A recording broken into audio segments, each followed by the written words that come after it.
Well, I've been reading this book called Antifragile by Nassim Taleb. And I don't know, the book was coming up a lot and just things I was running across. I decided to pick it up, and it's a little dense for me.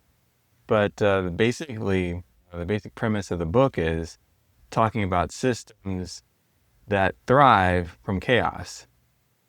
And that was important to me because, I mean, life seems to be very chaotic.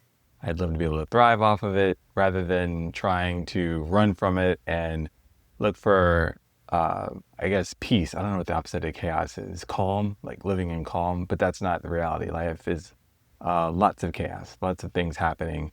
And it just seems like as I've gotten older or more mature, I'm just more aware of the chaos than I was when I was a lot younger.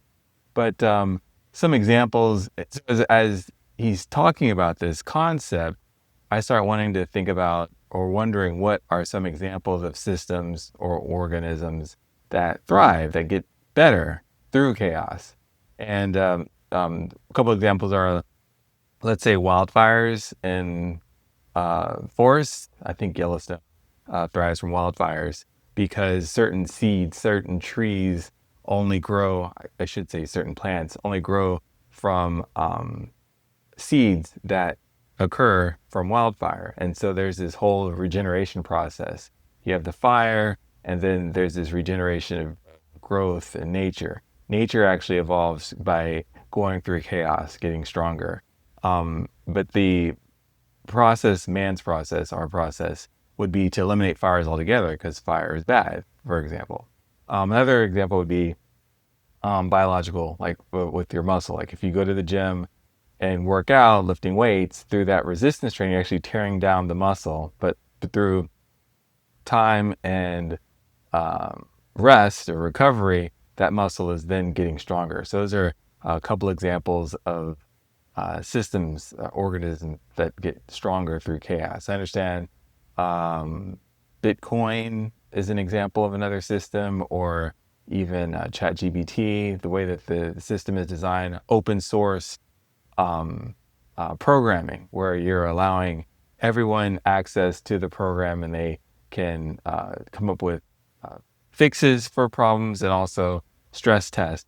The meaning when I say stress test, I'm talking about putting so much weight on the system where it either breaks or it gets stronger. So those are all examples of situations or things that get stronger through stress.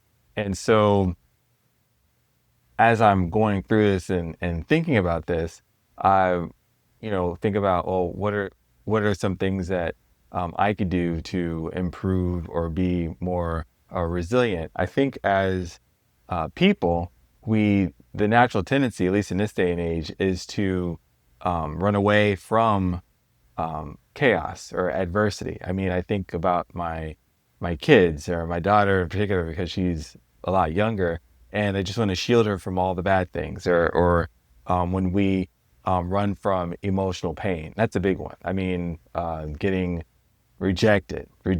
I mean, rejection therapy is actually something where you get used to and become stronger. You mature emotionally by going through those things, those negative experiences, and then not necessarily experience negative experience, but these experiences, and you grow from it by learning how to reframe what you went through to benefit you, or and you could reframe it not to benefit you. But generally speaking, as we go on and grow through things, we are able to look at things more in a positive light than what happened initially. So, as you know, as you're setting out, I just wanted to ask, what are some ways, or have you ever thought of ways that you could benefit from chaos? Because chaos is all around us. And is there something that you can do differently as you approach, go through your day, go through your life, as you look at your life? Are there things that you can do to become anti-fragile, to benefit from the chaos around us? Just a thought, wanted to share. And sharing these things that I'm learning from the book helps me to better understand. Thanks for listening.